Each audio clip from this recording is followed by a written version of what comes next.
and welcome to #Toe-to-Toe. This week I'm joined by Spencer and John Ryder. John, thanks for coming in. You must be happy with your performance at the weekend. Just tell us about it. Yeah, thanks for having me back again. I'm over the moon. It was a big fight, a career-defining fight for me where if I'd have lost, there'd have been no more doors opening, but I got the win and I live to fight another day. So where would you like to go next? I would love a world title fight. Yeah. Nielsen was so highly ranked with a lot of the governing bodies, so someone like Fearon and John Ryder or Gilberto Ramirez they'd be lovely. They'd be ideal. Well, I just got to say, I just got a bone to pick with you, mate. Why you save? Listen now, seriously. I've known John since he's been a little pup. Why do you save your best performances when you're not when you're on a non-Sky TV show, right? You saved it with the Etches fight and then this Nielsen fight. Nielsen on paper was meant to beat you. Do you know that, right? Yeah, cool. And he's never been stopped before. Only lost in a world title fight, and you just gave him the beating of his life. Nah, that's really good. Now save them big performances for Sky, right? Well, if Sky have me back on their shows, then hopefully they'll get some big performances. Well, there's loads of tweets coming in for you. We'll start with Alexander. He said, could we see Ryder against Cox? I would love to see that. I like Jamie Cox. He was, it shows the kind of bloke he just got out of the ring after his fight. I was leaving the arena and he congratulated me after he had just lost. Do you know what I mean? So he's a quality operator himself. I'm really on the hunt for these world title fights if they can materialise and come up. But who knows down the line? Me v Cox, you never know. Chris Dunn has tweeted, has been on the wrong end of some very close decisions, made John more aggressive in his approach. That wasn't the approach I was going to take for the Nielsen fight. I was going to try and counter-punch a bit more, but it just wasn't working the way he was throwing his jab out. So I ended up getting on the front foot and taking it to him, and it worked. That was impressive. That was a very, very impressive performance. And not only that, whereas you've been in with southpaws in the past, like with Billy Joe Saunders and the rest of those guys, that you didn't feel uncomfortable fighting a southpaw. Yeah. And the thing what I liked is the way you was throwing those uppercuts on the inside. I think Nielsen was shocked. I think Nielsen thought that he was going to box, but you just lived up to your nickname and you kind of grilled him out of the fight, man. That's it. A tweet reflecting off the Joshua news. Do you think that Takam is now more difficult than Pulev because of the shorter preparation time, or easier? Spencer, you can start off as well. Right. You have to look at someone like Carlos Takam, who is a guy that is aesthetically body beautiful, right? He was 6'2", and I think it's those shorter guys that were going to give Anthony Joshua more trouble. Now, the preparation time, I spoke to Eddie Hearn yesterday, and Eddie Hearn was saying, like, we had him in, like, just in case. He was our just in case kind of put to the sidelines fight. And these things happen where guys do pull out. But when you're dealing with the magnitude of Anthony Joshua seriously could fight me in the stadium and he'll still sell out 90,000 because he's that big a name now, right? And we know that there's only one other big name out there for Anthony Joshua, and that would be for him to fight Deontay Wilder. So therefore, Anthony Joshua can fight anyone. Takam will, I think, because he's short, squat, he'll try it. But the power of Anthony Joshua is just animalistic. I would see Anthony Joshua dealing with him in the same way that he would deal with Pulev. I think that this is a better opponent than Pulev for the simple fact that Pulev, we got measuring yard. Well, you got knocked out by Klitschko, and then Joshua just knocked out Klitschko.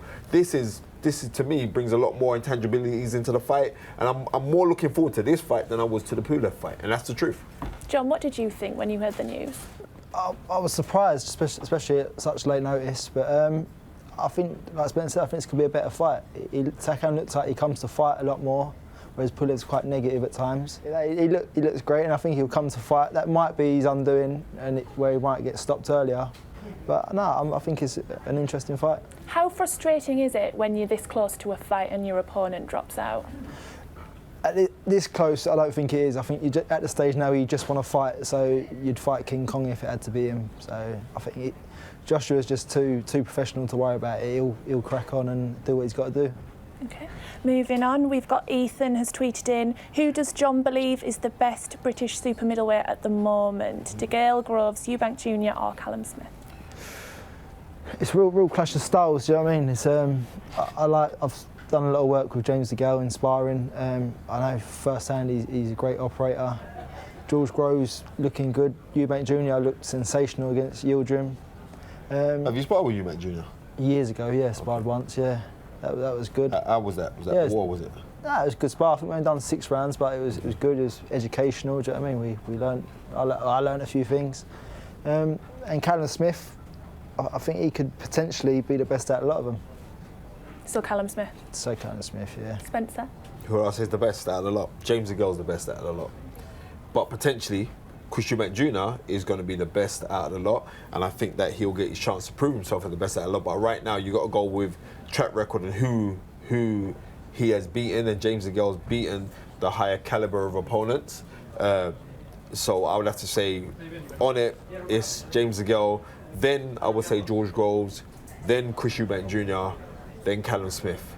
But it could be a toss-up between those two. But I think within this tournament, then I think cream rises to the crop, and we will see.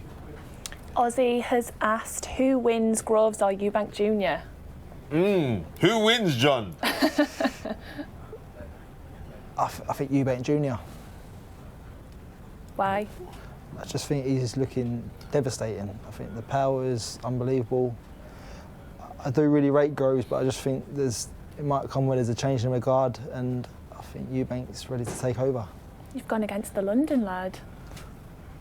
What team do you support? Arsenal. Oh, that's right. That's why then. That's why. That's why. Secretly. Spencer?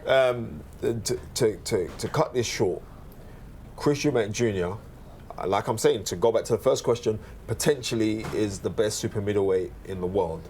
He will get the chance to prove it against George Groves because, and this is not me going against George Groves, because George Groves did look very good against Jamie Cox on the weekend. But when you look at somebody like a Chris Eubank Jr., he's very persistent, and he has a consistency to his work rate where he can throw, and which we've seen him do a 30, 50, 60 punch combination, relentless. I got Chris Eubank Jr. winning that fight, and maybe even stopping George Groves. And I would like it not to stop George Groves, because I like George Groves, but Chris Eubank Jr. is animalistic, and he will become the best super middleweight in the world. Ayaz has tweeted in, can Billy Joe Saunders beat David Lemieux? Yes. You've been in with him. Yep. And he's very clever. And he doesn't get the props that he should be getting. This is the thing that kind of winds me up with Billy Joe Saunders. Billy Joe Saunders should be getting higher ratings and higher pats on the back because he's very, very sneaky. He's throwback-ish fighter to the old schools, of I would say he's throwback to maybe early 80s. He's very good at judging distance, and he's very good at the range in a fight. So he I got to up it a little bit just to steal the round, and that's why I would have him beating Lemieux. How does he beat him?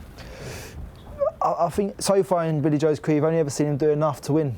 Right. Like Spencer says, he will always up his game to nick the round or nick the fight, and I feel you wouldn't have seen the best in his last fight, but more time with Dominic and in the Ingle camp and getting his diet on track and his boxing on track, you'll see a better performance, and you might even see a late stoppage.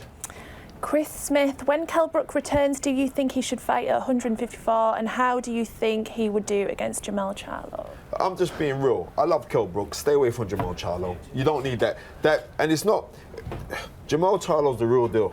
At junior middle, he's the real deal, and he's a big junior middleweight. He looks like he's a super middleweight.